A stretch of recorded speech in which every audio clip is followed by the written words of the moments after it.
Hey, this is Eric from Whorticulture.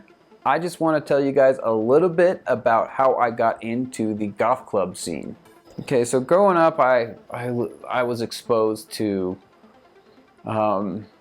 still good music, but it was more like R&B stuff, rhythm and blues, Bonnie Raitt, Mark Cohn, Pink Floyd, a little bit of the classic rock, a little bit some more rocky stuff. Even my dad listened to Rush, so it wasn't until I started getting into video games where I kind of discovered a game. It was a soundtrack. It's funny because sometimes we discover really good music on soundtracks for games, and it was a PlayStation 1 game called Test Drive 5, and on the soundtrack of this game, Test Drive 5, were real industrial, aggressive sounding songs and music that I've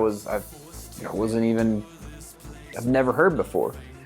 They had Junkie XL on there. They had KMFDM, Fear Factory. There was Gravity Kills. There was Pitch Shifter. So real industrial sounding music that, as a kid, I think I was probably in, I think I was in probably 4th or 5th grade. Okay.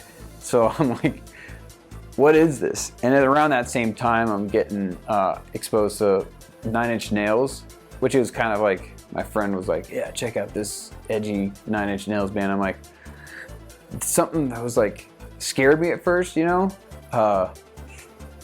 but I was like, wow, this is just really cool stuff.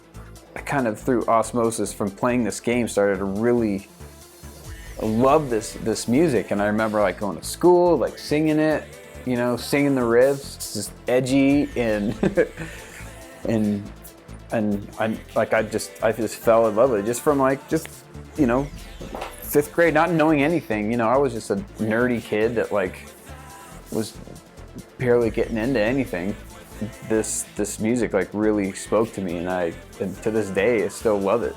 So around the same time, movies started coming out that had a certain dark vibe to them. I remember around that same time kind of getting into some techno stuff. I remember when the first Blade came out. It was around the same time as that video game. So I'm watching that, and the whole feel of this dark, brooding cinematography, everybody in black, was appealing to me as a 4th or 5th grader. Even that the Blade soundtrack, when I remember we used to play on the trampoline with my friend, and we'd listen to the Blade soundtrack, and it was just hard TB303 kind of industrial techno stuff.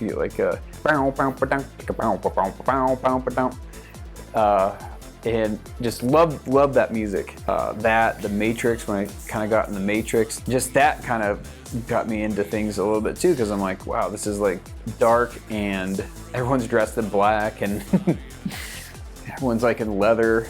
Same thing. The other movie that comes to mind is also Underworld. Watched Underworld.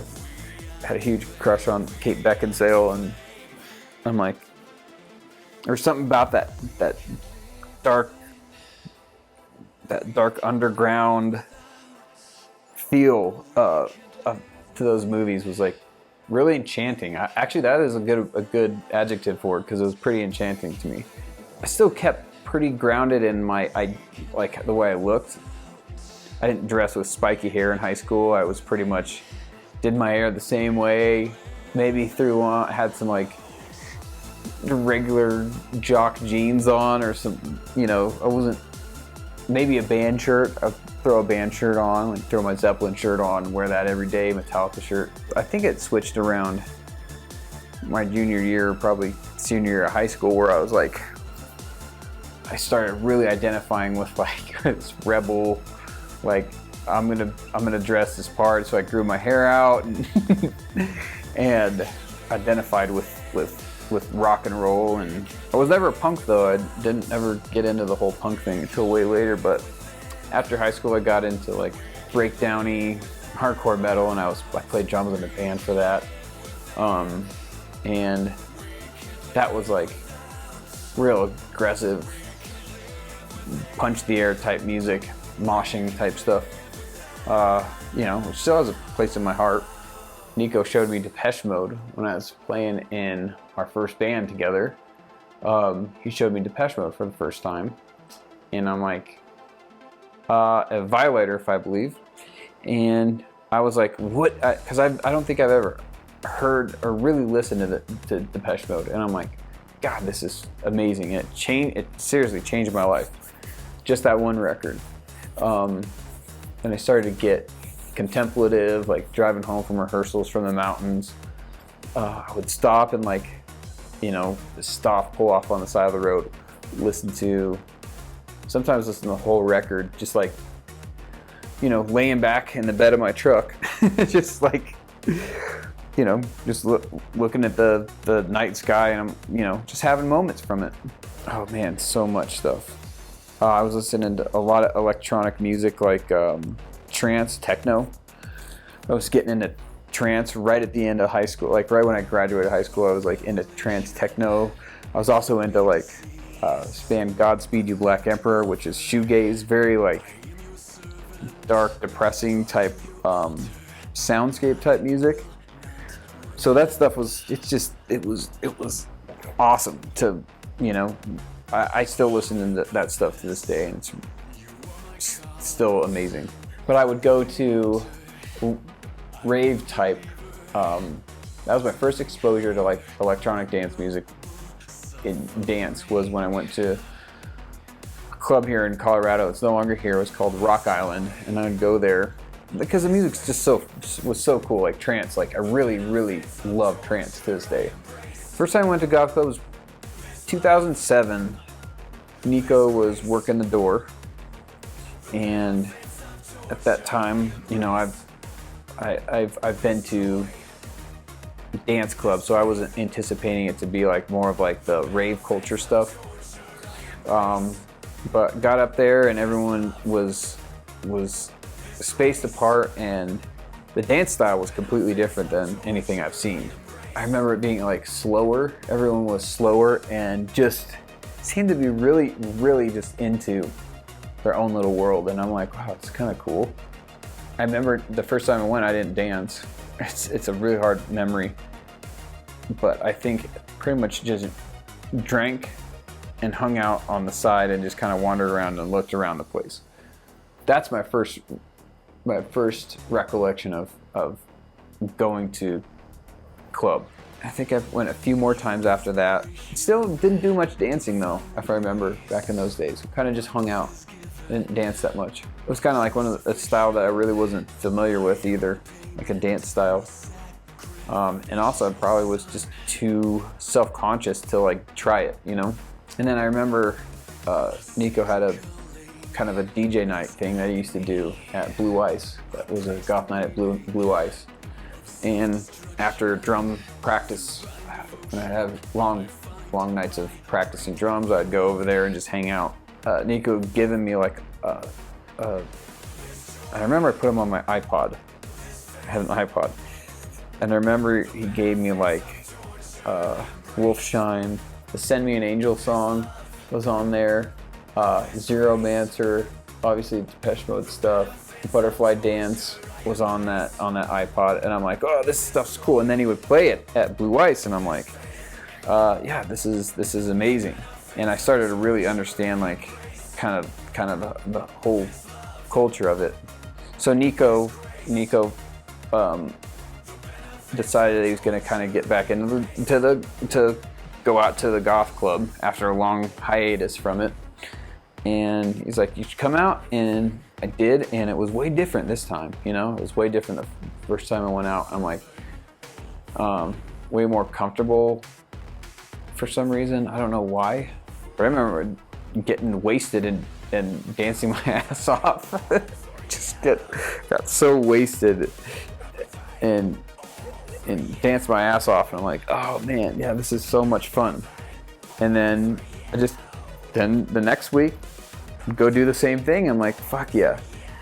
and then they kept playing my songs. And then the coolest part was like when those Test Drive 5 songs would come on. And I remember just this wave of nostalgia and kind of belonging just come over me. And I'm like, fuck, dude, this is great. I'm like, I'm gonna start just dressing up for club night, because it kind of makes it more of a ritual to dress the part, like you're going to prom or something, was always the feeling for me. It's cool that people can feel comfortable enough to be themselves and not be judged, you know? It just feels very at home, and I feel at peace going there. It's kind of like a church, you know, without stupid God thing. This is the other thing, major thing that really got me into this scene in dancing, was watching some of the best dancers in the scene do their thing. You know, they were like professional go-go dancers for the club scene, and just to watch them do their thing was just inspiring. It was an art. Made it an art form. It made it kind of inspirational, and their passion kind of rubbed off on me a lot, because I'm like, and then I was able to really feel it, and just, you know, even dancing next to people like that, you just feel the energy, and you feel the energy of the music, because you love the music so much, and it just ends up taking you on a journey and a release of whatever you've been holding on to. You know, it's a good release. It's a workout too, so it's like it's a very freeing experience. But just watching people who are good at what they do right next to you is just extremely inspiring, and that's a huge part of what made me want to keep doing it, is like the other people in the scene and just of watching them. Anyways, that's my journey into the goth club scene. From when I was a little kid in elementary school listening to PlayStation 1 soundtracks to now, where I'm enjoying amazing community with really talented people in it that I get to be a part of every week. So thank you so much. I'll see you guys later.